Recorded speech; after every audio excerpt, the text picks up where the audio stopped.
नमस्कार, जय हिंद दोस्तों। आज मैं आपके सामने जो ये अग्निवीर भर्ती का अभी हाल ही में जो प्रधानमंत्री द्वारा या हमारे रक्षा विशेषज्ञ द्वारा अग्निवीर भर्ती का आयोजन किया गया है हमारे देश में, तो उसके बारे में लोगों के कई डाउट्स हैं कि क्या मेन डाउट्स क्या है कि अंडर 25 के अंडर 25 का क्या होगा, किस हिसाब से उनको लिया जाएगा, उनकी छटनी की जाएगी। तो उसी के बारे में मैं लोगों के जो डाउट्स हैं उनको क्लियर करूंगा। और मैंने ये 6 पॉइंट्स यहाँ पे रखे हैं, 6-7 पॉइंट्स। अगर इनके अंदर वो बच्चा आता है, वो जवान आता है, तो उसको अंडर 25 में 4 साल के बाद लेने से कोई नहीं रोक सकता है। तो आते हैं हम मेन मुद्दे पे। तो इसमें सबसे पहले क्या है, फिजिकल। जवान को क्या अपना फिजिकल अच्छा रखना पड़ेगा। फिजिकल का मतलब है कि मेन इसमें क्या होता है, बीपीटी और PPT, battle physical efficiency test और फिजिकल एफिशिएंसी टेस्ट। ये होता है 5 किलोमीटर का और ये होता है 1600 मीटर का। तो इसमें अगर बंदा जवान एक्सीलेंट आ रहा है, उसको एक्सीलेंट का खाना अपना रखना पड़ेगा और कंटिन्यू रखना पड़ेगा जब तक वो 4 साल के दौरान अंडर 25 में नहीं आया। और अपना फिजिकल तो हमेशा रखना ही पड़ता है फौज में जब तक नौकरी करनी है। तो इसके अंदर उसको आना पड़ेगा, गुड और सेटिस्फाइड वो नहीं चलेगा आज के डेट पे। तो ये एक्सीलेंट के अंदर दोनों को आना पड़ेगा। सुपर एक्सीलेंट तो और भी अच्छी बात है अगर आ सकता है तो। नंबर 2 है इसमें मेडिकल में ये है कि उसको ट्रेनिंग के दौरान अपने आप को सेफ रखना पड़ेगा, कि चोटों से बचना पड़ेगा, सेफ वन रहना पड़ेगा। और जो फौज के अंदर जो एनुअल मेडिकल होता है उसमें उसको ओवरवेट से बचना पड़ेगा और बीपी ब्लड प्रेशर अपना सही होना चाहिए उसका। इन दोनों चीज़ों से भी बच के रहना पड़ेगा। तो ये मेडिकल उसका फिट होना चाहिए, यानी वो मेडिकल कैटेगरी नहीं होना चाहिए। मेन क्या होता है, आधे से ज़्यादा लोगों को क्या ट्रेनिंग के दौरान अगर इस 4 साल के दौरान ट्रेनिंग में कोई भी चोट लग गई तो फिर वो इस 25 से ये भी निकल जाएगा। तो अगर आप इसको भी इसमें भी अगर फिट हो तो आप इसके दायरे में रहोगे। नंबर 3 है डिसिप्लिन। फौज में आपने जब तक नौकरी करनी है तो आपका डिसिप्लिन अव्वल दर्जे का होना चाहिए, क्योंकि फौजी आदमी एक ऐसे होता है, फौज एक ऐसी संस्था है कि जो डिसिप्लिन पे टिकी हुई है। और हर कोई सिविल में भी उसको इसी नज़रिए से देखता है कि फौजी आदमी है तो उसका डिसिप्लिन अच्छा होगा और होना चाहिए उसका। और इसीलिए फौज चलती है और हमेशा इसका ध्यान रखना पड़ेगा उसको, जवान को। तो डिसिप्लिन तो मेन चीज़ है, बिना डिसिप्लिन के तो फौज है ही नहीं।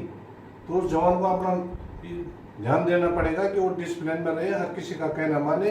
जो भी उसको नौकरी के दौरान 4 साल के दौरान टास्क दिया जाता है, जिंदगी भर जब तक वो नौकरी कर रहा है, अंडर 25 में भी आ गया तो उसको अगर कोई भी टास्क दिया जाता है फौज के द्वारा तो उसको बिल्कुल ईमानदारी से उसको करना चाहिए। नंबर 4 है दोस्तों गेम्स में क्या है कि फौज में cross country, football, boxing, volleyball, कई प्रकार की गेम चलते हैं आज की डेट पे। तो उसमें एक किसी न किसी चीज में अपनी भागीदारी उसको रखनी पड़ेगी। तो ये भी एक अपॉर्चुनिटी है कि इसके ये भी अगर उसके अंदर गुण है, अगर उसके अंदर स्पोर्ट्स की अगर वो है, स्पोर्ट्स मैन है, तो उसमें भी वो आ जाएगा। तो कुछ न कुछ स्पोर्ट्स मैन होना चाहिए उसको। नंबर 5 है कोर्स।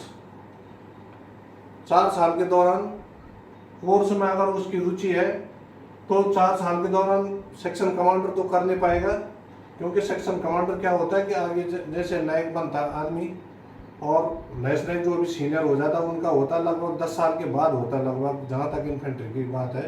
तो वहाँ पे क्या होता है 10 साल के बाद सेक्शन कमांडर कोर्स होता है। तो वो तो मैं नहीं बोलूँगा, लेकिन जैसे पीटी कोर्स हो गया, ड्रिल हो गया, घातक हो गया, कमांडो हो गया, कंप्यूटर कोर्स हो गया, कई प्रकार के ऐसे कोर्स हैं कि जिनमें अगर किसी कोई जवान रुचि रखता है तो वो कोर्स करके अपना अच्छा से ग्रेडिंग ला के ये अंडर 25 का भागीदार बन सकता है। ये भी उसके अंदर कुछ ना कुछ गुण होना चाहिए, ये सब जो है। नंबर 6 आता है आपका ट्रेनिंग।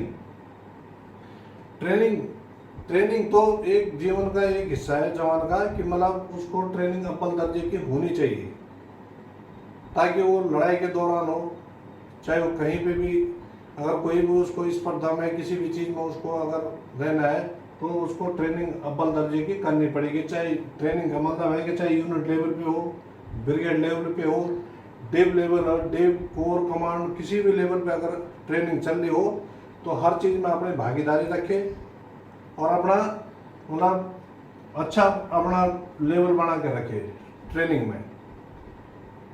तो उसमें क्या होता है, वेपन ट्रेनिंग चलती है, अपना पेट्रोलिंग के बारे में, कमांडो, एम्बुश, तो कई प्रकार की ट्रेनिंग चलती है फौज में और हर लेवल पे चलती है।